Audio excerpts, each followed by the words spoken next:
supporter of the president because they were in attendance at the event, apparently trying to take out a BBC reporter or a camera guy or something like that.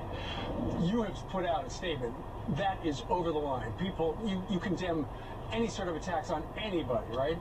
Absolutely, and the idea that the president or anybody on his team or in his administration would encourage violence is absolutely absurd. The president stopped, asked, and made sure everyone was okay before continuing on with the event.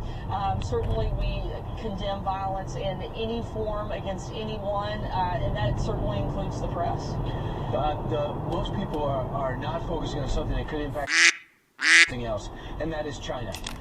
How would you characterize where we're at right now, the China trade talks, and will the president push back the deadline for putting tariffs on that country and on those products? We'll see what happens on whether or not the president makes a move to change the deadline. We've got a team that's in Beijing right now. Those conversations are ongoing.